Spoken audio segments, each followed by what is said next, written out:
Good morning, you cool cats and kittens. It is Thursday, April 2nd. We got a good workout for you today. Today, all you will need is a jump rope and a kettlebell or a dumbbell. We will be using the kettlebell or dumbbell for Russian swings, so just to eye level, so you can go a little bit heavier than you might normally. And then also for front squats, so you should be able to work a little bit heavier than you might normally. So warm up today, 6 minutes. We're going to do a little bit of body weight work here. You won't need your dumbbell for anything. We're going to be doing 10 lunges. You can do those in place or walking, forward or reverse. So we're just looking for good technique. Just get a good stretch in your front of your hip flexor as you work through those lunges as we warm up for those. Then we're going to do single unders or jumping jacks. So if you have a jump rope, just do single unders. They don't have to be fast. If you don't have a jump rope with you today, we're just doing jumping jacks in place, just to kind of warm up our shoulders and our legs. Then we're going to do 10 air squats. Same thing. Good focus on the control, going down to the bottom of that position, and then coming back up. And then finally, we're going to finish with 30 seconds of dead bugs. Dead bugs again, just on our back, feet and hands here. We'll go opposite hand, opposite leg as we extend them out slowly. We're not trying to do this fast. We're just looking for slow and controlled, long period of time as we work through those. That'll be the warm-up. Strength portion today, EMOM style again, 10 minutes. We're going to work through dumbbell front squats and double unders or mountain climbers. If you have double unders, then that's great. We're going for 40 seconds of continuous double unders. If you don't have double unders, use that time to practice it. And it'll be a good opportunity for you to get a little bit extra volume, a little bit of practice. Maybe doing 2 singles, 1 double, 2 singles, 1 double, something like that. If you don't have a jump rope, you can do mountain climbers instead, and I'll show you those mountain climbers. Now the dumbbell front squats, same sort of positioning that we use for our regular air squat, but now we are going to add some load to it. Now, a couple different ways to hold the weight. There's not any right way to do it today, but the easiest way to stay most centered with the weight is going to be hold it kind of in a goblet position here with both your hands.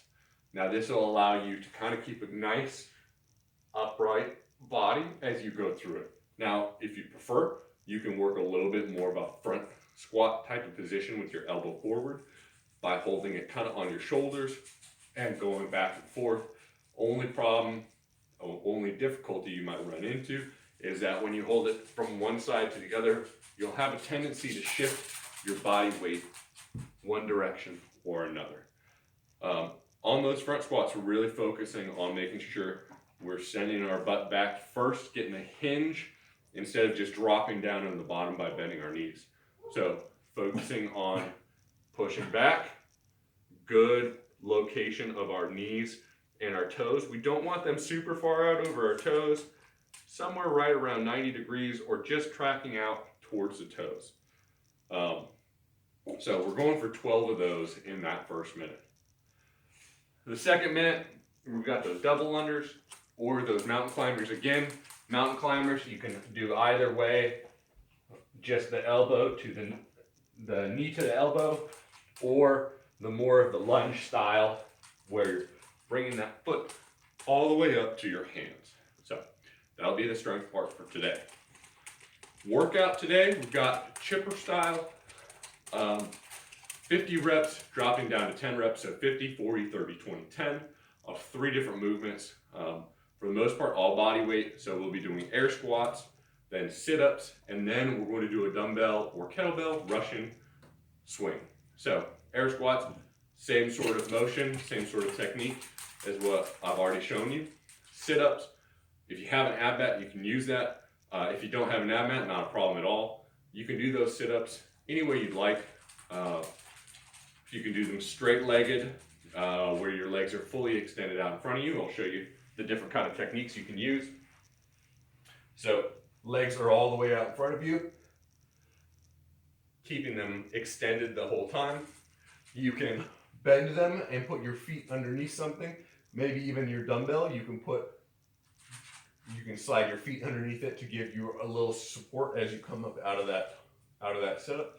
Or you can butterfly your legs. This takes a little bit of the load off your hip flexors.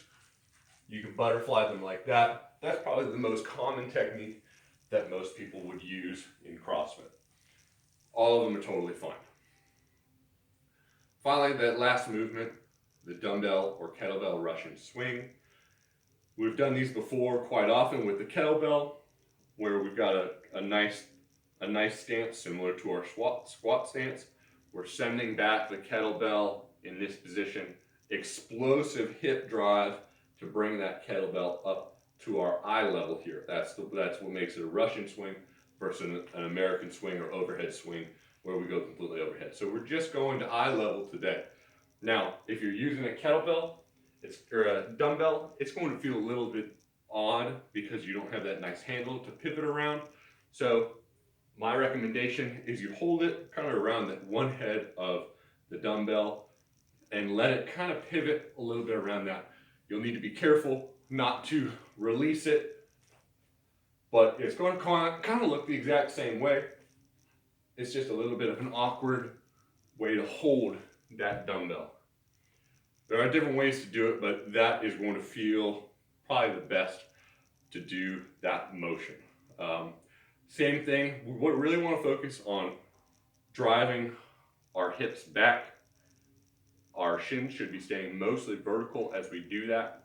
We're not looking for a really significant bend over.